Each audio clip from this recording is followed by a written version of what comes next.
Sota la direcció del mesclador de so badaloní Marc Orts, reconegut amb 7 Premis Goya i 8 Premis Gaudí, el certamen vol consolidar-se com un laboratori creatiu obert al futur del cinema. Enguany es projectaran 285 curtmetratges, 259 dels quals competiran en la secció oficial, provinents de 45 països i amb una trentena de treballs de creadors locals.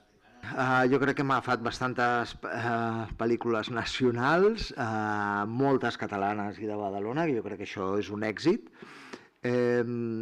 I jo crec que, per començar pel primer any i acaparar o estar més al voltant de la zona més propera, jo em sento en una zona més de confort.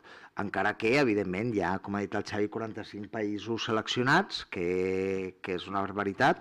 Entre les cites més esperades hi ha l'estrena del documental de Badalona Brooklyn, produït per Badalona Comunicació, la xarxa i Ràdio Televisió Espanyola, que repassa la trajectòria del tècnic badaloní Jordi Fernández, primer entrenador espanyol a la NBA. I hem reservat el dilluns 27 a les 8 del vespre al Teatre Zorrilla per fer l'estrena d'un documental llargmetratge que durant més d'un any ha estat preparant Badalona Comunicació, que és un documental que ens explica tota la trajectòria d'un badaloní com és Jordi Fernández, que va començar a jugar bàsquet als carrers i al seu barri de Canyadó i que ha arribat a ser el primer entrenador català i espanyol que arriba a dirigir un equip de la NBA.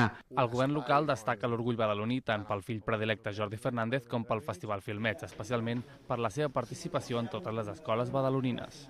Quan Badalona es fa el calendari de tot l'any es marquen algunes cites molt concretes i una és evident, que és la celebració d'aquest Filmets. Filmets forma part de Badalona, no s'entén Filmets fora de Badalona, però tampoc Badalona sense Filmets. I jo crec que això és un èxit compartit del que tots ens hem de sentir molt orgullosos. Entre les novetats d'enguany destaca la creació del Filmets Lab, un nou espai de formació i assessorament professional per a joves creadors, que ha rebut més de 50 projectes en la seva primera convocatòria. El festival tancarà el 25 d'octubre amb la tradicional Nit de les Venus, presentada per Òscar Dalmau, on es donaran a conèixer els guardons i es celebrarà el reconeixement a 3 figures destacades del cinema: Michael Winkler, Aina Clotet i Edmond Rock.